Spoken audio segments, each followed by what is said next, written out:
सुप्रभात बच्चों, आज की कक्षा में आप सभी का हार्दिक अभिनंदन है। प्यारे बच्चों, आप सभी को मैंने क्या सिखाया है कि व्याकरण को बहुत ध्यान से समझना चाहिए, क्योंकि व्याकरण अगर हम समझ जाएंगे तो हम भाषा सीख जाएंगे। ठीक है बच्चों, अभी हम व्याकरण में क्रिया विशेषण पढ़ रहे हैं। क्रिया विशेषण अर्थात जो विशेषण शब्द क्रिया शब्दों की विशेषता बताते हैं उन्हें हम क्रिया विशेषण कहते हैं। अब हम जो शेष हमारे प्रश्न रह गए थे उनको आज हल करेंगे। नीचे दिए गए वाक्यों के बहुवचन रूप लिखिए। बच्चों, आप सभी को पता है कि बहुवचन क्या होता है, लेकिन कई बार हमसे गलतियां हो जाती हैं। जैसे मैंने बुढ़िया को रुपया देने से मना कर दिया। रुपया एक वचन, तो रुपया का बहुवचन होता है रुपये। रुपया का बहुवचन रुपये, याद रखिएगा, इसमें मात्रा नहीं ए। मैं पढ़कर सो जाती हूँ। अब यहाँ पर हमें देखना है कि किस शब्द का हम बहुवचन रूप लिखेंगे। मैं का क्या बहुवचन होता है? वे पढ़कर सो जाते हैं। वे पढ़कर सो जाते हैं। तो ध्यान रखिएगा बच्चों कि आपको कैसे लिखना है, किस प्रश्न को और किसको बदलना है। जब हम यहाँ वे करेंगे, मैं का वे, तो ये सारा भी बदल जाएगा। वे पढ़कर सो जाते हैं। ठीक है बच्चों। वह नानी से कहानी सुनता है। यहाँ किस शब्द का बदलने वाला है? कहानी का। तो कहानी का बहुवचन कहानियां। और ध्यान दीजिएगा कि बहुवचन में यहाँ सबसे अधिक आपसे गलतियां होती है इस ई की मात्रा में। यह जो दीर्घ ई है, जब भी बहुवचन होगा तो ह्रस्व ई में परिवर्तित हो जाता है और य के ऊपर चंद्र बिंदु। मुझे लुटेरे का डर था। यहाँ पर किसका रूप बदलेगा? लुटेरे का लुटेरों। मुझे लुटेरों, और यहाँ पर अनुस्वार, लुटेरों का डर था। बच्चों, जब आप वाक्य पढ़ेंगे ना तो आपको अपने आप पता चलेगा कि किसका रूप और कहाँ बदल रहा है। पतंग हवा में उड़ती चली गई। यहाँ पर पतंग का बदलेगा पतंगे। हवा में उड़ती, और यहाँ भी ध्यान दीजिए कि आपको क्या समझना है। पतंगे हवा में उड़ती चली गई। या बहुवचन, ई के ऊपर बिंदु। बच्चों, यहाँ पर मैं स्टार बना दे रही हूँ ताकि आपको हमेशा याद रहे कि बहुवचन जब रूप होता है तो ई के ऊपर अनुस्वार लग जाता है। जैसे है लगता है ना, उसी तरह से। प्रश्न संख्या 9, नीचे दिए गए शब्दों में उचित स्थान पर अनुस्वार अथवा अनुनासिक चिन्ह लगाकर उन्हें दोबारा लिखिए। अब इसको भी पहचानना बहुत आसान है। मांगू, मांगू अर्थात म के ऊपर चंद्र बिंदु। इंजन, इंजन किसके ऊपर बोल रहे हैं हम? ई के ऊपर। तो यह बिंदु किसके ऊपर आया? ई के ऊपर। लुटेरों, अभी मैंने आपको बताया बधी, बंधी, बंधी नहीं बंधी, इसीलिए यहाँ पर चंद्र बिंदु। और इसको कैसे हम समझते हैं? अनुस्वार अनुनासिक।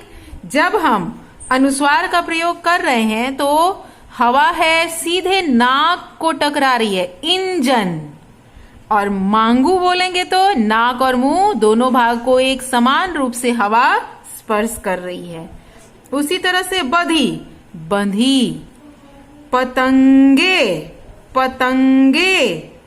मांगने। तो इस तरह से हम समझ जाएंगे कि कौन से वर्ण पर अनुस्वार लगेगा और किस पर, अनुनासिक। इसलिए हमें बच्चों सदैव शुद्ध उच्चारण करना चाहिए। हिंदी को वैज्ञानिक भाषा कहा जाता है, इसलिए कि हम जैसा बोलते हैं ठीक वैसा ही लिखते हैं।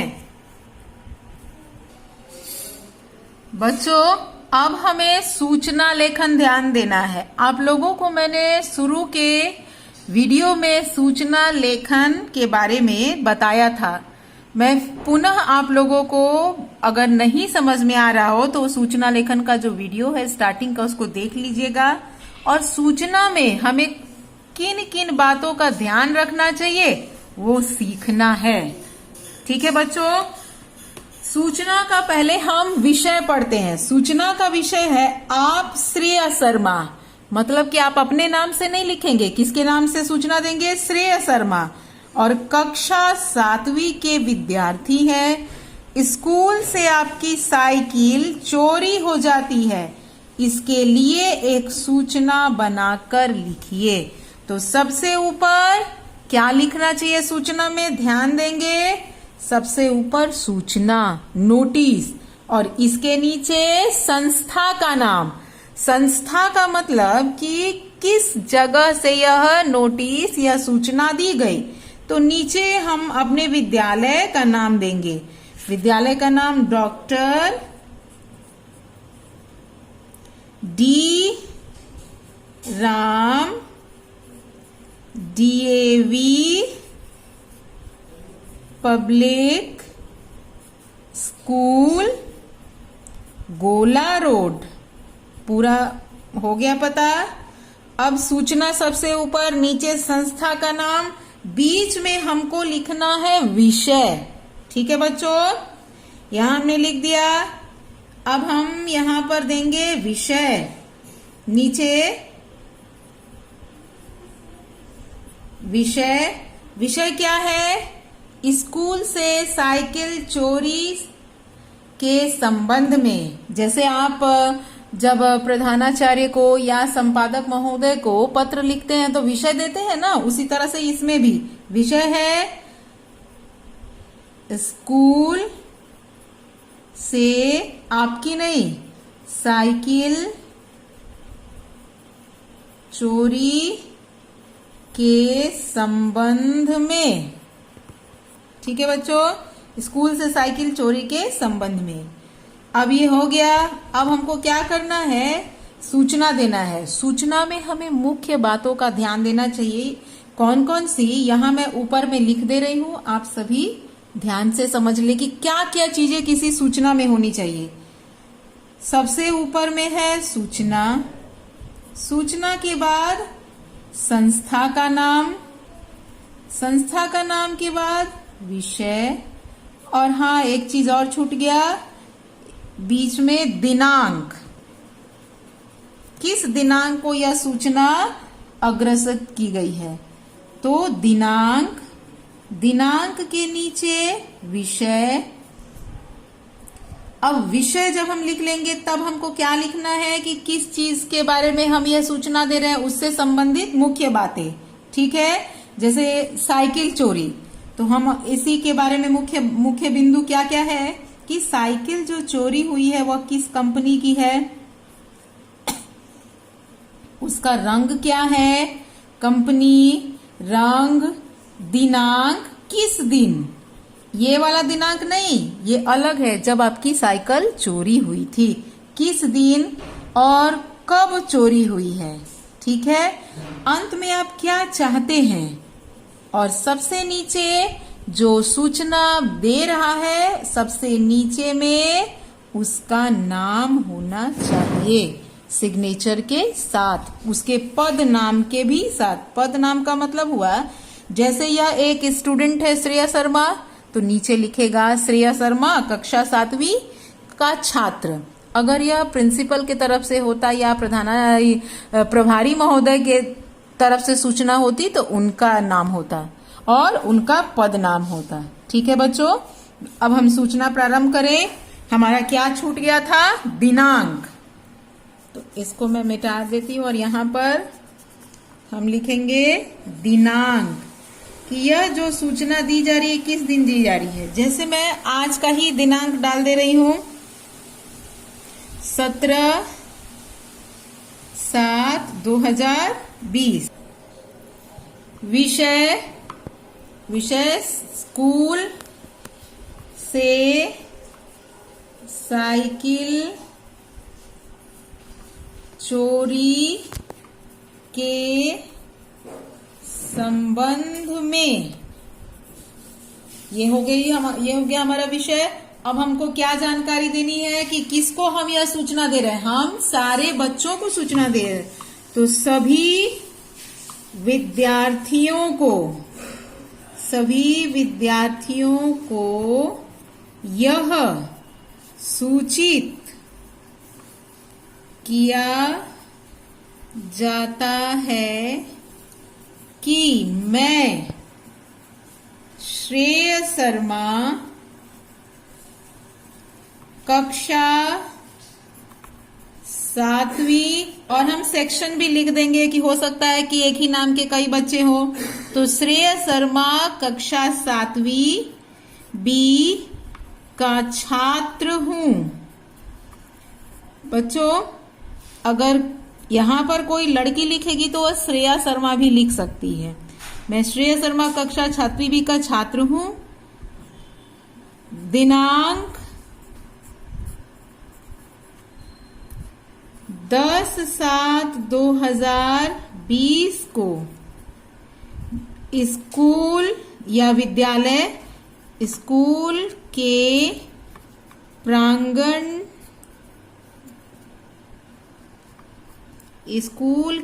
प्रांगण से मेरी हीरो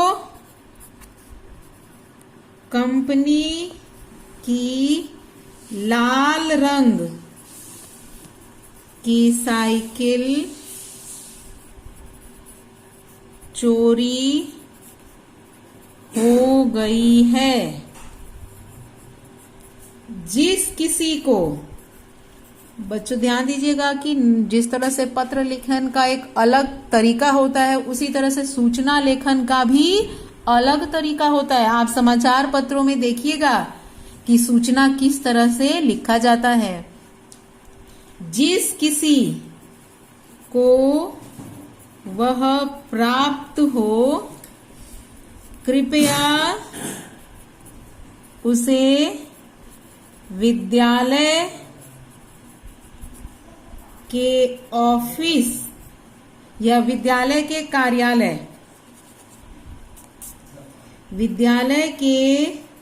कार्यालय में जमा कर दे।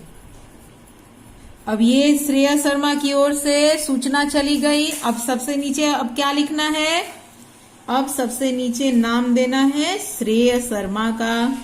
यहाँ पर श्रेया शर्मा का नाम हो गया, और उसके नीचे क्या लिखना है? पद नाम। कौन है श्रेया शर्मा? कक्षा 7वीं का छात्र है, 7वीं बी छात्र। हो गया? ठीक है बच्चों, दिनांक हमने ऊपर लिख दिया है। तो ये इस तरह से सूचना को लिखना है। और आप किसी भी मैगजीन में या फिर न्यूज़पेपर में आप देखिएगा, हिंदी अथवा अंग्रेजी में, कि जो सूचना लेखन का क्या तरीका है। और सूचना को काट कर अपने उत्तर पुस्तिका में लगाइएगा, जो आपको समाचार पत्र से प्राप्त होगा। यही आपका गृह कार्य है। आगे देखिए,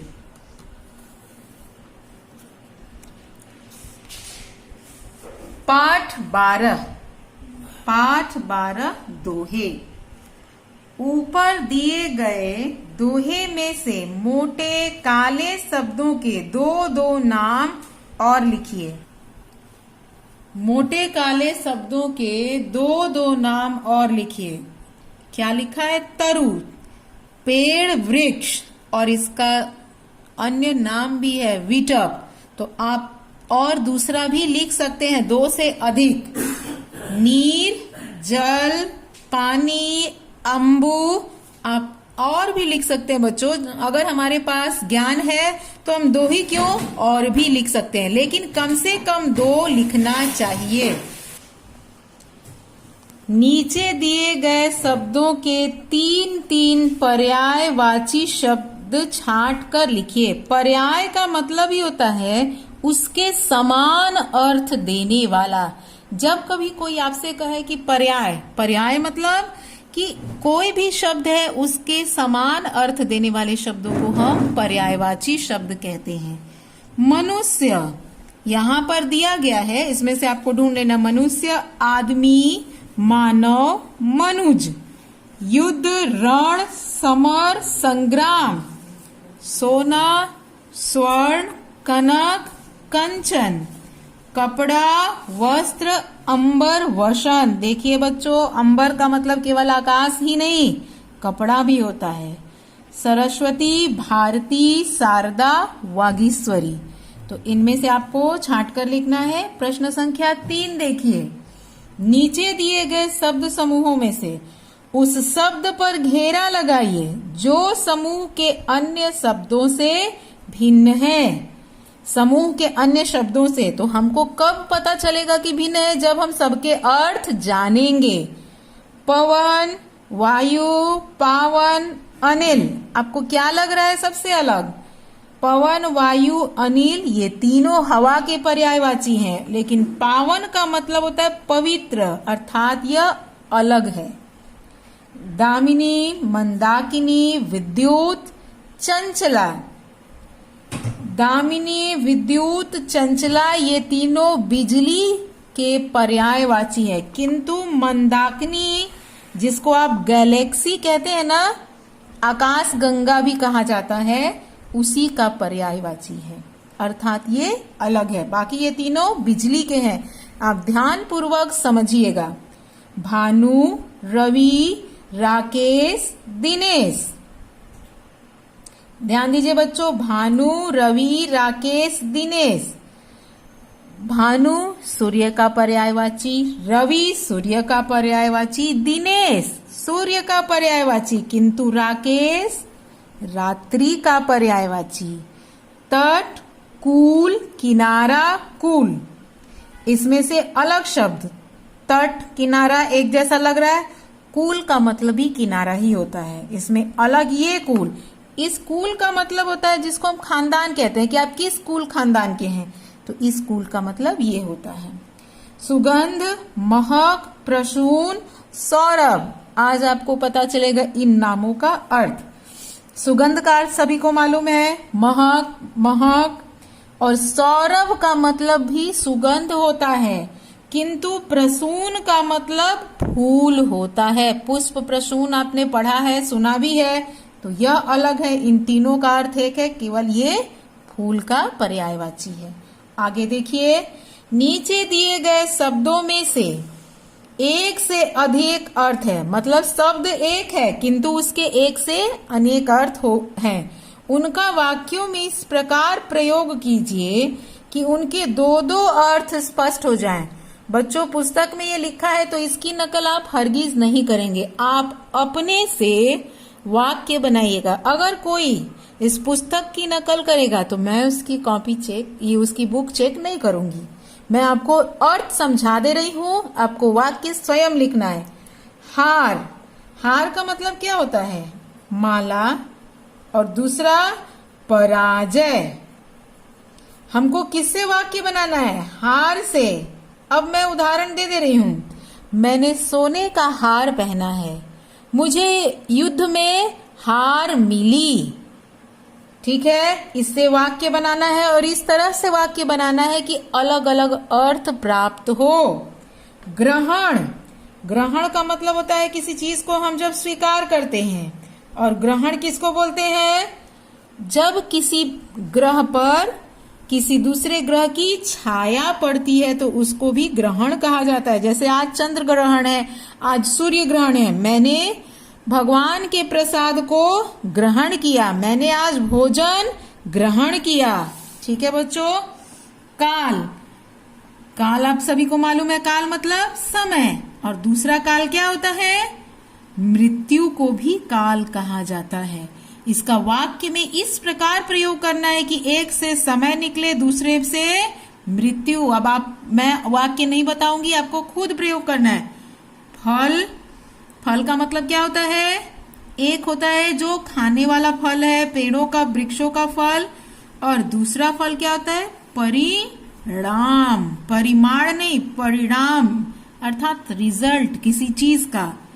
उत्तर, उत्तर अर्थात जवाब, और उत्तर दूसरा दिशा। तो आपको वाक्य प्रयोग करना है। अब आपको गृह कार्य में क्या क्या करना है ये आप समझ लीजिए प्रश्नों को। किन किन प्रश्नों को आप अपने उत्तर पुस्तिका में करेंगे? आप सूचना लेखन अपने उत्तर पुस्तिका में कीजिएगा। पाठ 12 दोहे प्रश्न संख्या 1, ध्यान दीजिए जो मैं टिक लगा रही हूं, 1, 2, 3, 4, इन सभी को अपने उत्तर पुस्तिका में कीजिएगा। ये इसके अलावा सूचना के लिए भी मैंने आपको गृह कार्य दिया है कि आप न्यूज़पेपर से पीछे सूचना अगर मिलेगी तो उसको भी कट करके अपने उत्तर पुस्तिका में लगाइएगा। यही है आप सभी के लिए गृह कार्य पाठ 12 का प्रश्न संख्या 1, 2, 3, 4 और पाठ 11 से सूचना लेखन। तो बच्चों आज की कक्षा यहीं समाप्त हुई। धन्यवाद।